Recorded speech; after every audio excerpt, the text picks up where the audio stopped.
Do you have a child with ADHD? Do they have difficulty socially? Do they have difficulty making friends? You know, the research shows that children with ADHD that is unmanaged, by the third grade, 80% are rejected by their peers. And I mean, why is that? And how can you help? ADHD is a problem of self-control. And not just with busyness or forgetfulness and attention.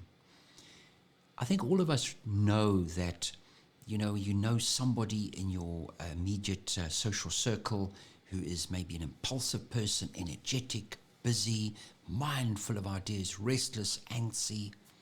Maybe there's somebody that you know who is always late to the appointment. My goodness, I know all about that as a pediatrician. You know, parents, we've almost got to remind them to get to the appointment. So, ADHD is genetic.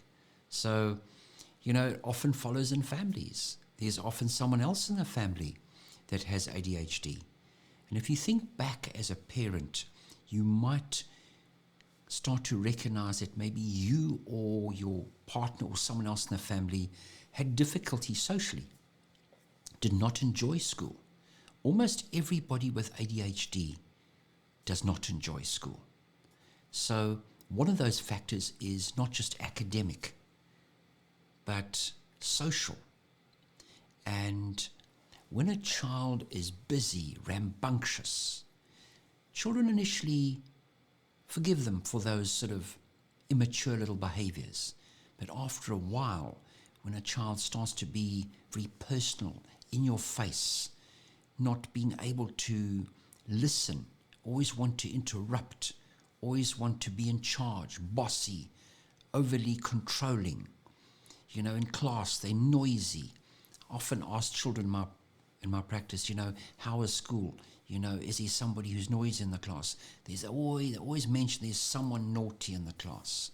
Who's always being reprimanded and disciplined by the teacher. And when a child becomes either the class clown, they become branded. They become almost, they become stigmatized as the naughty kid. And everybody rejects them.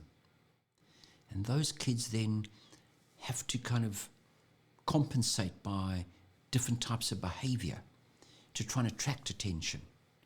And this can be a huge problem. Helping your child understand those social skills, those non-verbal communications. They need help. They need help to understand what is appropriate behavior. What I also suggest to parents, if they are going to have children over to socialized with, don't get your child to socialize with a child that you know is going to be negative or not a good influence on your child. Make sure that you get them to socialize in small groups. Get them to be self-aware, help them share, help them understand that, it's part of the process of listening. ADHD is a problem of self-control, making sure the medication is adequately controlled. ADHD is something that, unless it's managed early, it has huge implications. Adults have the same difficulty. In fact, that is probably the most difficult, most debilitating part of ADHD is the social, that emotional impulsivity, having those sort of needs want to be met immediately. When a child starts to play sport, if they're not winning, if they're not in charge, if they're playing cricket, they've always got a bat and they've got to always score runs. If they don't, or a board game, if they're not winning, they're unable to regulate that emotion. They're almost behaving like a child who's younger. So you need to tell them. I find a very useful technique is to help them anticipate what's going to happen. When they're playing a board game, tell them how the rules are going to happen, and you might not necessarily win. If you don't win, it's not necessarily going to lose. It's part of playing the game. Whether it's the rules, it's siblings, it's almost as though you've got to help them understand and anticipate, help them develop that foresight. So a lot of it is working with your child all the time, being interactive, immediate, giving them feedback immediately. Don't do too much talking. Act. Use your own your own social environment.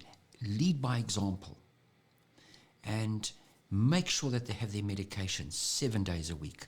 I find this makes a huge difference.